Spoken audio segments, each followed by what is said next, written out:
हम पहुंच गए एनएसएस कैंप में। ये बच्चे सामूहिक रूप से आटा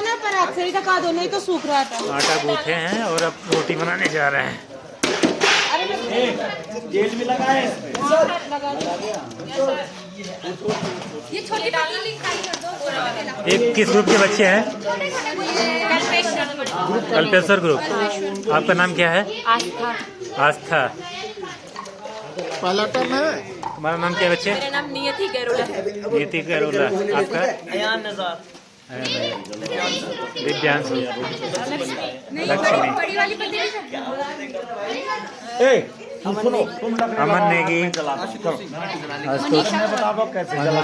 ये बच्चे सारे मिल करके और रोटी बनाने जा रहे हैं। ये है इतना विशाल का तवा। इस पे कितनी रोटियां आएंगी? इस पे आ जाएंगी 5 6 7। सामूहिक कार्य करने में कितना अच्छा लगता है। सामूहिकता की भावना का विकास होता है। एनएसएस का मोटो क्या है? सेवा करना, समाज सेवा करना। Not me but you. स्वयं से पहले क्या बोला? Not me but you. Not me but you.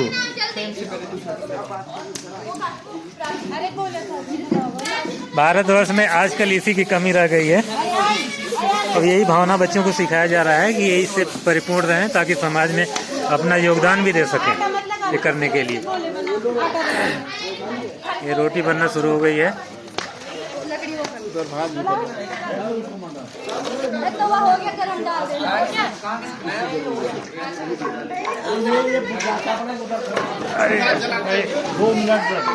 अब गुसाई जी अग्नि प्रज्वलित करवा रहे हैं। इस पे क्या बनेगा?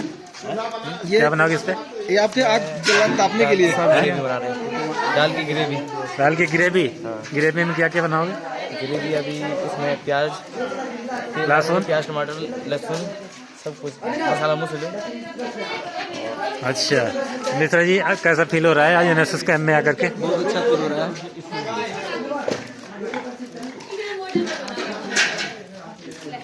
डॉक्टर साहब, कैसा फील हो रहा है आज कैंप में आकर के? ये राष्ट्रीय सेवा योजना राजकीय स्नातकोत्तर महाविद्यालय भूपेश्वर का जो चल रहा है बहुत ही बेहतरीन तरीके से जड़ी बूटी शोध संस्थान कई जगह का चयन किया गया है, जो कि इसका मानक भी है कि बियॉन्ड कॉलेज 5 किलोमीटर होना चाहिए, जो कि 5 किलोमीटर के 10 किलोमीटर की दूरी पर है।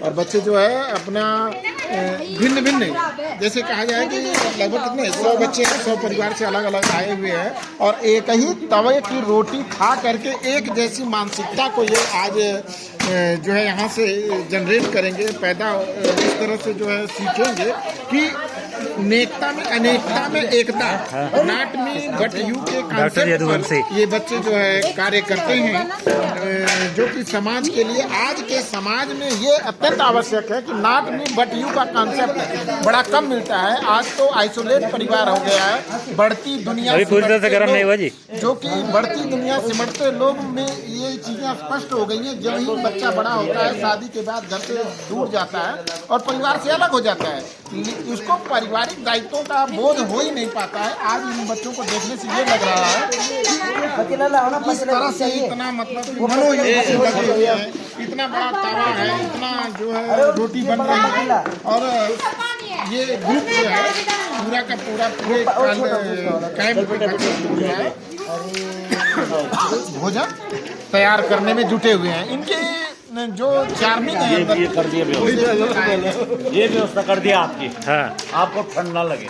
एक चेयर लाओ या सर को बैठना को चेयर कहाँ है?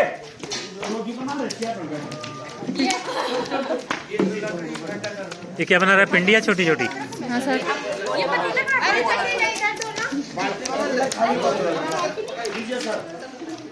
थोड़ा देर आप सिर्फ आज के कैंप की अध्यक्षता कर रहे हैं हमारे प्रिंसिपल साहब। प्रिंसिपल साहब, क्या कहना है आज एनएसएस कैंप में आप आए हैं? आज से बाद एनएसएस कैंप में आना हुआ जी, और वास्तविक एनएसएस कैंप जी 2012 में इस महाविद्यालय को छोड़ के मैं कोटद्वार गया था और कोटद्वार में ऐसा प्राकृतिक सुरम्य वातावरण के बीच में ऐसा एनएसएस कैंप देखने को नहीं मिला। पुनः जो है इस तरह से एनएसएस कैंप संचालित किया जाता है और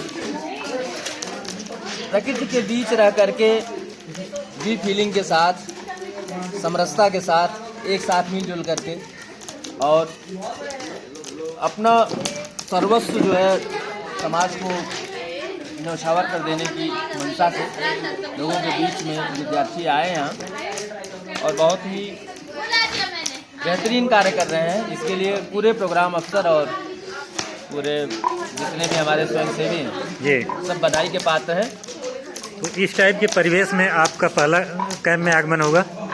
नहीं, इस टाइप के परिवेश में तो मैं 2005 से लेकर के 2012 तक एज ए प्रोग्राम अफसर और एज ए प्रोफेसर शिरकत कर चुका हूँ। उससे पहले अपने विद्यार्थी जीवन में मैंने भी प्राकृतिक वातावरण में और ऐसे ही सुदूर स्थल पर जाकर के कैंप में पार्टिसिपेशन किया है जी। तो मेरे लिए पहला कैंप नहीं है, लेकिन एक 10 वर्ष का एक अंतराल था जो मैंने कहा ना कि कोटद्वार में ऐसा देखने को नहीं मिला जी। तो पुनः गोपेश्वर में आकर के वास्तविक कैंप कैसा होता है वो देखने को मिला जी। और इस टाइप की जो है जैसे घर के चूल्हे में हम रोटियां बनाते थे पहले, अब वो कॉन्सेप्ट थोड़ा सा कम हो गया है, लेकिन एनएसएस में इन बच्चों को ये सिखाया जा रहा है कि अभाव में भी कैसे आप काम करें। निश्चित रूप से। और इस तरह के कैंप का मकसद भी यही होता है जी कि कैसे हम सीमित संसाधनों के बीच कैसे हम छोटे मोटे बहुत कुशल जो हमारे संसाधन है वो ना हो हमारे साथ, तभी हम अपना कार्य कैसे कर लें। जैसे अगर हमें अदरक कूटने के लिए कोई जो है खलबट्टा या मसाले कूटने के लिए नहीं है तो कैसे हम उसको ग्लास में कूट लें, कैसे वो पत्थरों पर रगड़ के उसको हम कूट लें, है ना। अगर मान लीजिए चौका और बेलन नहीं है, चौका नहीं है, तो कैसे हम उसको हथकइया के माध्यम से रोटी बना लें और उसके बाद उसको आग के बाहर सेक लें, जो कि आप चूल्हे पर जो है गैस चूल्हे पर नहीं कर सकते जी। हाथ जो है चौके का काम कर ले, हाथ जो है चौके का काम कर ले। जी जी। तो ये कहीं न कहीं इस बात का द्योतक है, स्वावलंबन भी बच्चों में पैदा करता है जी। लोगों के साथ मिलजुल करके कि कैसे हम कार्य करेंगे, है ना। जी जी। सहयोग की भावना भी विकसित होती है, त्याग की भावना भी विकसित होती है। किसी बच्चे की बारी है, उसकी तबीयत खराब हुई तो उसकी जगह दूसरे विद्यार्थी ने अपना जो है सम्मान कर लिया जी। तो सहयोग, परस्पर सहयोग, स्वावलंबन, एकता, त्याग और अच्छे नागरिक के गुण जैसे विकसित होते हैं जी। और साथ साथ रहने की परस्पर निर्भरता की भी बातें सामने आती हैं और समाज क्या होता है, सामूहिकता क्या होती है और वो सब भी उसका भी इम्पोर्टेंस विद्यार्थी यहाँ करके। बहुत अच्छे से आपने विश्लेषण किया है, आपको अपना समय याद आ गया जब आप कैंप प्रभारी थे उस दौरान। निश्चित रूप जी जी। बहुत बहुत आभार सर आपका, आप यहाँ आए। और ये लाल साहब हैं, लाल साहब तो बहुत व्यग्र थे जाने के लिए, लेकिन यहाँ की व्यवस्था देख करके ये अपने को रोक नहीं पाए यहाँ रुकने के लिए। ये सारे बच्चे शानदार तरीके से रोटी बनाने का कार्य कर रहे हैं।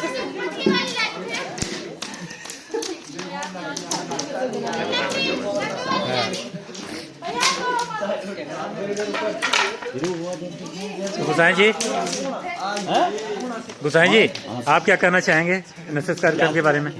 कितने दिन हो गए आपको? आज ये हमारे को हो गए कितने दिन हो गए? 5वां दिन है और बहुत अच्छा चल रहा है। आपके आने पर और खुशी होगी जी। स्टाफ आ गया, आप लोगों का बहुत बहुत धन्यवाद जी। Thank you sir. ओके, आभार आपका।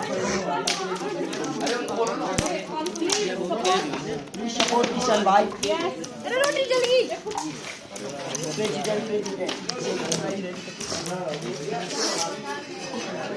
इधर जड़ी बूटी शोध संस्थान की बिल्डिंग है जहाँ बच्चे रुके हुए हैं रात में। 8 ग्रुप बनाया गया है जिसमें प्रत्येक ग्रुप की बारी लगती है और वो अपने अपने बारी में आकर के भोजन पकाने का कार्य करते हैं और जो है एक साथ पंक्ति में बैठ करके भोजन करने का काम करते हैं। और ये शुद्ध रूप से भोजन बन रहा है, लकड़ी पे बन रहा है। हमारे लाल साहब भैया बिल्कुल आज इनका व्रत है, मन महसूस करके किसी तरह से रुके हुए हैं यहाँ पे। नहीं आप कुछ चारा सभी भी नहीं है इनके पास। धन्यवाद सभी का। कुछ चारा पता नहीं रहेगा इनके पास। मजा आता है। अरे जब तुम लोग थक जाना तो बताना, हम लोग बनाएंगे।